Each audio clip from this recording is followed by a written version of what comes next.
Can you get I chose a good one. more classic than this? Yeah. It's very classic. Just amazing. Springfield, or How I Learned to Stop Worrying and Love Legalized Gambling. Obviously a play on Doctor Strangelove. Doctor Strangelove. Yeah. Simpsons love Stanley Kubrick. They love Stanley Kubrick, my god. Especially in the early seasons, there's so many references. Delves into the impact of legalized gambling on the town of Springfield, offering a critique of both community and personal vices. The plot kicks off with Springfield facing a budget crisis, and Mayor Quimby has to propose legalized gambling as a solution. The new casino. So yeah, Marge has a gambling addiction. It's funny, but also a bit of genuine concern. And tragic, yeah. A bit tragic. Which is also what makes this episode so good, is like it's actually really serious. Even though it's hilarious. And it's also hilarious. But it has a grounded like thing mix. happening at the same time, yeah. I love at the end when she finally agrees to give it up. And she's like, oh, I gotta hire a professional. And Homer's like, no, it's too expensive. Just don't do it anymore. And obviously, the subplot of the episode with Bart, with the treehouse, so fun. Is one of the most classic subplots. It's so great. Like, yeah. I mean, I'm obsessed with the whole storyline of Mr. Burns turning into Howard Hughes. Yeah. I think it's so funny because the obvious place where you would expect the episode to go is that Burns has huge success at his casino and he's like, living off his wealth and having a great time. But the incentive was just him becoming obsessed with microscopic germs. It's so random. That's what makes it hilarious. It comes out of nowhere, but it's hilarious. And it just adds an extra weird, fun element to the episode. It makes me laugh out loud every time when he makes that model airplane. He's like, oh, it's the Spruce Goose. It's going to be able to fly from New York all the way to the Bengal coast or something in 17 minutes. And it's like, that's a very nice model, sir. Model? And then you're on the episode, he's like, oh, I'm sick of this casino. Let's go back to the plant. Quick, we'll use the Spruce Moose. Hop in. Like, but sir, he just gets out a gun. Like, I said, hop in. That bit makes me laugh out loud every time. I was thinking of, it reminded me of the Very Hungry Caterpillars from last season, how I was praising how there's so much going on in this episode and somehow it doesn't feel, nothing feels rushed, everything feels like it was given the right amount of time. And it's like, how did they, it almost feels longer. A longer episode, not in a bad way, just because there's so much happening. They fit so like no time is wasted in this episode. I mean, there's definitely 3 plots going on because you have the Homer and Marge, the Homer and Marge story, and the Mr. Burns stuff, and the Bart stuff. And the Bart stuff is fantastic too. I love when he's on the phone in the kitchen. And he's like, "Oh, I had to hire a new act. This Liza Minnelli impersonator is actually Liza Minnelli." It's like a success immediately because the guy at the casino takes Bart out for being too young. It's like, oh, what are you going to do about it? You're going to make a casino in your treehouse, invite all your friends? It's like, oh, maybe I will, just because him actually doing it. And it's just, the usher is there for some reason. He's like, oh, he sure showed me. Another bit that always makes me laugh as well is they pick up Robert Goulet from the airport. He takes him to the treehouse, and Goulet's like, I might have the wrong casino. I'm going to call my manager. Nelson slings down and is like, your manager says to shut up. Vera said that?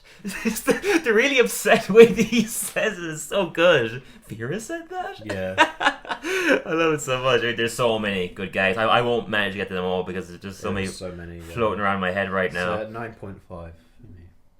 10 out of 10. Fair. No, 10 out of 10. Has to be for me. It has to be for me. It's hard for me to give a straight 10. I couldn't say anything I don't like about this episode.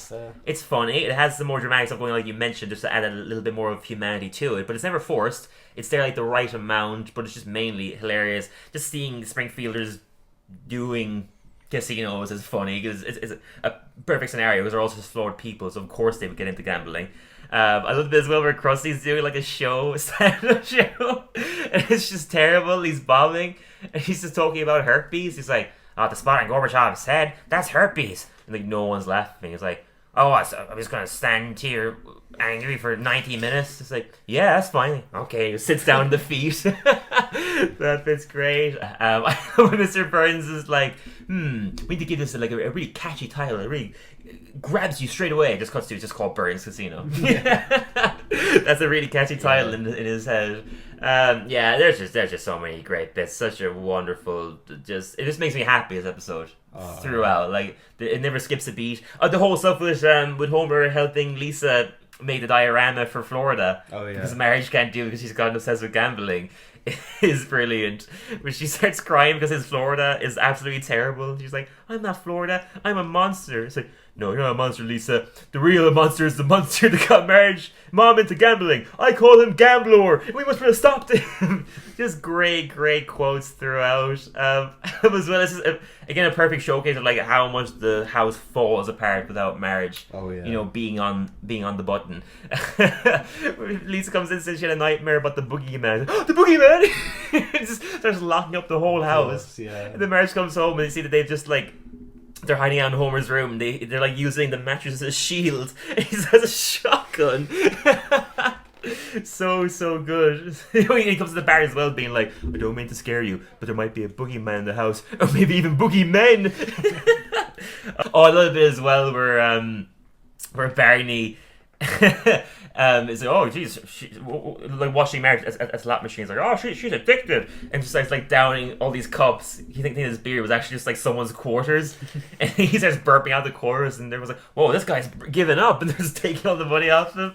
So good. Oh, we also have to mention one of the biggest predictions the show's ever made is those guys. I think their names were Ernst and Gunther. The guys doing the acts with the tiger. Oh yeah. They're a party of Siegfried and Roy, and you know the bit where the tiger attacks them. That actually happened like years later. Their tiger attacked them. Yeah, that's like one of the biggest like examples of. It's one of those things though where like it could have easily happened. Of course, yeah. Anyway. Of course it could easily happen, and that's why they made the joke about it. It's like you're going up on stage in Vegas every night with a tiger who's like not in a cage or like. You know, something's bound to happen eventually. Yeah. You make a wrong move, and that tiger's gonna attack you. Yeah, but yeah. They really did get attacked, and realize it's crazy. Very interesting that happened. But yeah, I have 0 critiques. I think it's probably my second favorite episode of the 5th season. I mean, there's so many great episodes, obviously. Yeah. Homer Goes to College is my favorite. Actually, no, Cape Fear is my second favorite, but I think Springfield would be my third. It's just so good. Yeah, just amazing.